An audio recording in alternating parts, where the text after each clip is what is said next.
Pergilah Rut, lalu sampai di ladang dan memungut jelai di belakang penyabit-penyabit.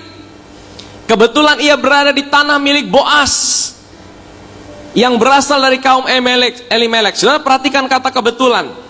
Artinya begini saudara, waktu dia pergi dari Naomi tidak kasih perintah dia, kau pergi itu cari itu Boas ya, itu kita punya keluarga ya, dia orang kaya, pergi ke situ. Naomi tidak perintahkan itu saudara. Rut, dia juga tidak tahu dia harus kemana. Naomi tidak pernah kasih tahu sama Rut, kau harus pergi kemana. Tapi Rut sendiri berjalan karena dia tahu ada kemurahan Tuhan dalam hidupnya. Saya percaya tidak ada kata kebetulan di dalam Tuhan.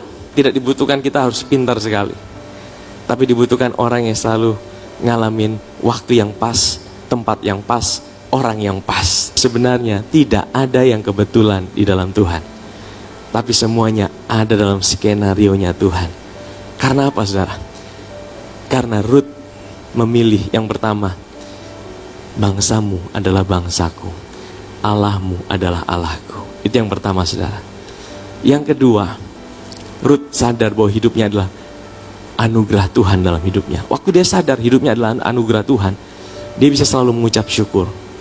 Saudara bayangkan, ini orang dua janda tidak punya apa-apa, titik nol dalam kehidupannya. Mereka untuk makan saja, mereka harus minta belas kasihan. Untuk makan saja saudara, mereka harus pungut sisa-sisa daripada para penyabit. Ini sungguh-sungguh keluarga yang betul-betul nol saudara, bahkan minus. Tapi waktu Rut menyadari kemurahan Tuhan, saudara tahu ada sebuah skenario besar yang Tuhan atur buat Rut.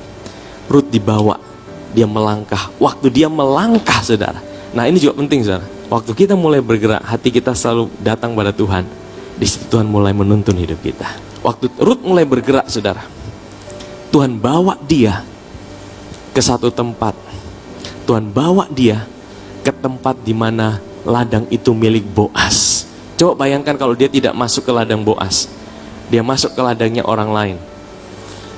Kira-kira dia akan ngalamin berkat tidak? Saya percaya tidak saudara. Tapi siapa yang buat Rut bisa kebetulan ada di ladang milik Boas? Itu Tuhan saudara.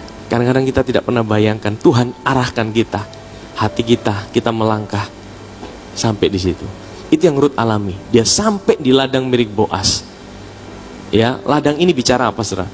Ladang ini bicara yang pertama, ladang ini bicara tentang sumber kehidupan kita. Ladang itu juga bicara tentang firman sebenarnya. Ya, yang pertama bicara tentang firman, yang kedua bicara tentang sumber kehidupan kita.